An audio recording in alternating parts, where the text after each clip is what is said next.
పప్పుజాతి పైర్లతో పంట మార్పిడి చేయడం వల్ల వీటి వేళ్ల బుడిపెలలోని రైజోబియం సూక్ష్మజీవులు గాలిలోని నత్రజనిని స్థిరీకరించి మొక్కలకు అందిస్తాయి. నేలను సారవంతం చేయడానికి దోహదపడతాయి. వరి తర్వాత మినుము, పెసర, వేరుశెనగ వేయడం వల్ల సుడిదోమ, టుంగ్రో వైరస్ నివారించవచ్చు. ప్రత్తి వేసిన పొలంలో జొన్న, మొక్కజొన్న, మినుము వేస్తే లద్దె పురుగు, పచ్చ పురుగులను నివారించుకోవచ్చు. వరి వేసే పొలంలో ముందుగా పప్పుధాన్యపు పైర్లు వేయడం వల్ల నేల సారవంతమవుతుంది. కందిలో ఎండు తెగులు, కాయతొల్చే పురుగు ఉధృతి తగ్గించడానికి జొన్న లేక మొక్కజొన్న పంటలలో పంట మార్పిడి చేయాలి. ఆహార వాణిజ్య పంటలను పశుగ్రాసపు పైర్లతో, ఒకసారి పప్పుజాతి పైర్లతో, ఇంకోసారి మార్పిడి చేయడం మేలు. జిల్లాలో సుమారు 80% సాగు వర్షాధారం కింద జరుగుతోంది. ప్రకృతి అనుకూలిస్తే రైతులకు పంట చేతికొస్తుంది. ప్రకృతి అనుకూలించకపోతే నష్టపోతాడు. ఈ పరిస్థితులలో అంతర పంటలకు అధిక ప్రాధాన్యత ఉంది. సమగ్ర సస్యరక్షణలో ఇది కూడా ఒక యాజమాన్య పద్ధతి. రైతులు సాధారణంగా ఒక పంటను ఒక సీజన్లో వేస్తూ ఉంటారు. అతివృష్టి, అనావృష్టి, చీడపీడల ఉధృతి వంటి వైపరీత్యాల వల్ల పంట దెబ్బతినవచ్చు. ఒకేసారి ఒకటి కంటే ఎక్కువ పంటలను సరైన అవగాహనతో వేస్తే ఏదో ఒక పంటైనా దక్కుతుంది. ఈ విధంగా 2 పంటలను ఒకే పొలంలో, ఒకే అదనులో, ఒకే క్రమ పద్ధతిలో, నిర్దిష్టమైన నిష్పత్తిలో వేయడాన్ని అంతర పంటల సాగు అంటారు. అంతర పంటల సాగులో ఒకటి ప్రధాన పంట అయితే మరొకటి అంతర పంట అవుతుంది. అంతర పంటల సాగు ప్రయోజనాలు: 2 పంటల నుండి దిగుబడి పొందొచ్చు. ప్రతికూల పరిస్థితుల్లో ఒక పంటైనా చేతికొస్తుంది. పోషకాల వినియోగ సామర్థ్యమూ పెరుగుతుంది. కలుపు మొక్కల బెడద తగ్గుతుంది. పప్పుజాతి పైర్లు వేయడం వల్ల భూసారం పెరుగుతుంది. ప్రధాన పంటలపై ఆశించే చీడపీడలు కొంతమేరకు అరికట్టవచ్చు. మిత్ర పురుగుల ఉనికి పెరుగుతుంది. సహజ వనరులైన నేల, నీరు, సూర్యరశ్మిని బాగా వినియోగించుకోవచ్చు. ప్రధాన పంటల మధ్య ఖాళీని సద్వినియోగపరుచుకోవచ్చు. మొక్కలతో పొలం కప్పి ఉండటం వల్ల ఆవిరి ద్వారా నీరు వృధా కావడం తగ్గుతుంది. తేమ నిలువ పెరుగుతుంది. అంతర పంటల ఎంపికలలో తీసుకోవలసిన జాగ్రత్తల గురించి ఇప్పుడు తెలుసుకుందాం. వేర్వేరు కాలపరిమితులు ఉన్న పంటలను, పప్పుజాతి పంటలను కలపడం వల్ల నీరు, పోషకాల ఆవశ్యకతలో తేడా ఉండటం వల్ల పోటీ ఉండదు. అంతర పంటలో కందికి ప్రత్యేకత ఉంది. వేర్లు లోతుగా పోయి భూమిలో తేమను, పోషకాలను లోపలి పొరల నుండి తీసుకుంటుంది. రాలిన ఆకులు సేంద్రియ పదార్థంగా మారి ఉపయోగపడుతుంది. పప్పు జాతికి చెందిన పైరు కనుక భూసారాన్ని పెంచుతుంది. కంది 5 నుండి 6 నెలల దీర్ఘకాలిక పంట. ఇది మొదటి 2-3 నెలల్లో పెరుగుదల నెమ్మదిగా ఉంటుంది కనుక ప్రధాన పంటలపై నీడ ఉండదు. మెట్ట సేద్యంలో ప్రధాన పంటగా ఏ పైరు వేసుకున్నప్పటికీ కందిని అంతర పంటగా వేసుకోవచ్చు. ప్రధాన పంటకు, అంతర పంటకు పక్వానికి వచ్చే సమయంలో కనీసం 30 రోజుల తేడా ఉండే విధంగా పంటలు ఎంపిక చేసుకోవాలి. బహువార్షికాలైన ఉద్యాన పంటల్లో 3 నుండి 4 ఏళ్ల వరకు అంతర పంటలు పండించుకోవచ్చు. ఉదాహరణకు మామిడి, టమాటా, మిరప మొదలైనవి వేసుకోవచ్చు. ఒక పంటపై ఆశ్రయించే పురుగుల నిర్మూలనకు, మరో పంటపై ఆ పురుగులను తినే సహజ శత్రువులు వృద్ధి చెందటానికి తగిన అంతర పంటలు వేయాలి.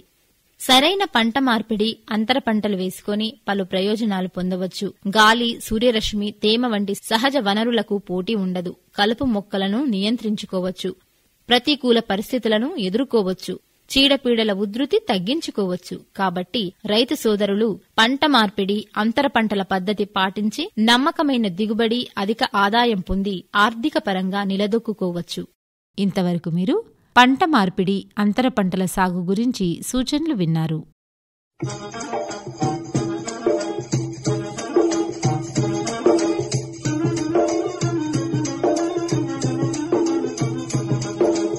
ఈ కార్యక్రమాన్ని మీకు అందించిన వారు కేంద్ర వ్యవసాయ మరియు రైతు సంక్షేమ మంత్రిత్వ శాఖ, భారత ప్రభుత్వం.